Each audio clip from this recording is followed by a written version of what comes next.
Welcome, y'all, to So You Mean to Tell Me, Season 2, Episode 12. Today, we're going to talk about authentic and inauthentic followers and engagement. Because I've reached my first 100 followers, I feel like it's important to really talk about this as a content creator, as a podcaster.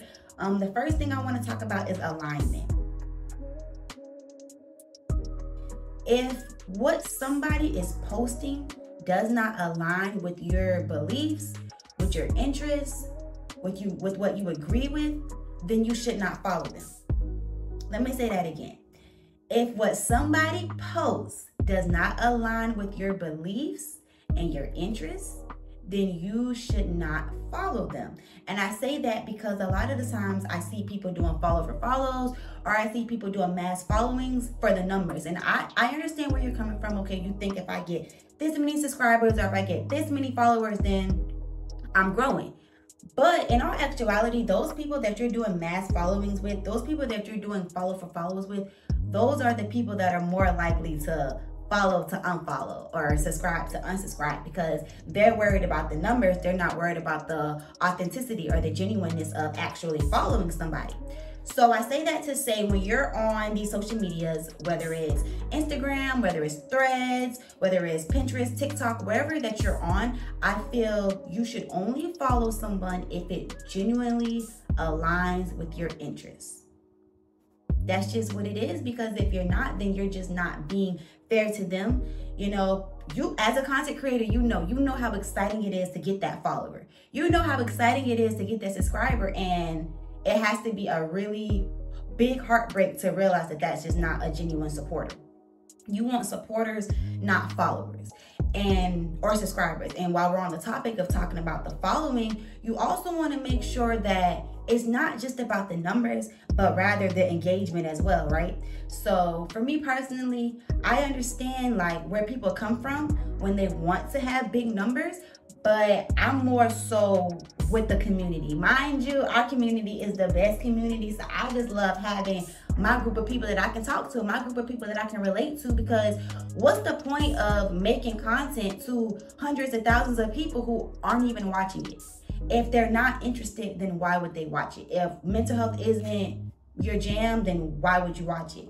If I know that I don't like baseball, then why would I subscribe to a baseball podcast? Like, it's just things like that. You can be supportive without being fake. Like, if somebody told me I have a baseball podcast, I would be straight up with them. Baseball is not my interest. It's not really my thing. But hey, I know this person who likes sports. Maybe I could connect you with them. You know, be that person. Be that person that networks. Be that person that connects. Be that genuine person. Because if you're genuine in a situation like this, then you can't be mad when your growth journey isn't the way you want it to be, because it's not authentic.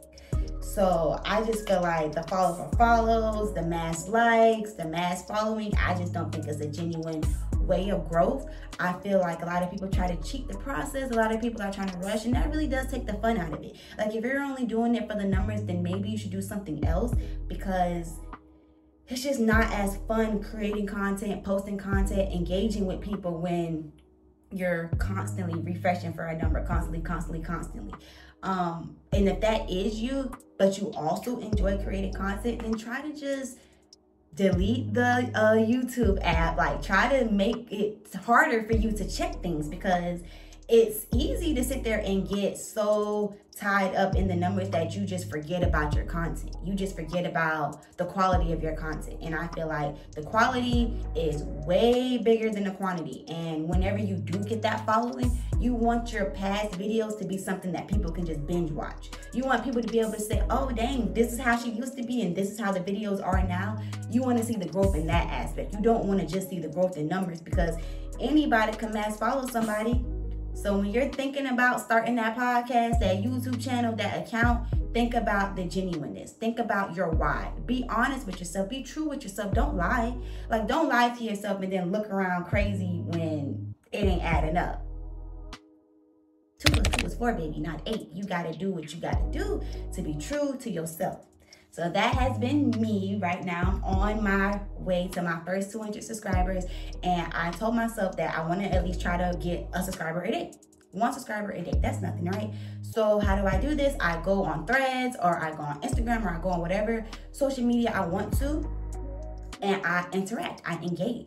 I find somebody who I'm like, that's interesting, especially on Threads, y'all. If you're not on Threads, you need to get on Threads, because Threads is a very positive community. It's not toxic at all. It's just an easy way to grow, an easy way to engage. The people that I have engaged with on Threads have made my day. Like, they've turned my whole attitude around on the content creating thing. Like, when you get into that funk and you're like, oh, I'm not getting the views, my views are stuck on these numbers, or my subscribers are stuck on this number, my following, the people from Threads will make you feel like you have 10,000 people behind you. The support is crazy. The engagement is crazy. It feels nothing but authentic over there. And I've learned to take advice. I've learned to take pro tips. Like, I give what I want. I'm not gonna be like, oh, okay, I'm not getting any subscribers, I'm not getting any engagement. Like, what am I doing? Of course, if I like your content, if your content aligns with me, I'm gonna go comment. I'm gonna let you know I like your content. Why not? I'm gonna give you a thumbs up. It takes 2 seconds. Like, I'm going to engage with you because I want you to succeed as I want to succeed. There's enough money for all of us. There's enough fame for all of us. There's enough, whatever it is that you're trying to get, it's enough for everybody. No need to be selfish. No need to try to gatekeep. We're not doing that. We're not doing that. We're leveling up together. Mind you, we are a community, and it's only best that we do it together. So yeah, y'all, I just wanted to do this quick little video on content creating tips because I have been just enjoying my journey. My journey has been getting even better and even better. We're gonna keep continuing to grow. So this is the video that you can come back to anytime you're in that creative funk. Anytime you're having that creator's block, just remember, it's about you and your content and your why rather than the following that's gonna come with it. Post for you. Post for you. It's your brand, it's your page, it's your content, it's your face, it's your voice. Make sure it aligns with you. Make sure what you follow aligns with you. You don't wanna start just putting random energies in your space. Random energies, they can just drain you. They can just start making your content bad. No, you want to stay true and stay authentic. It's the only way to have true growth. So you mean to tell me this was a quick episode 12, y'all? Next episode, we're going to be back with another mukbang. So make sure y'all like, comment, and subscribe. I'll see y'all next time. Bye.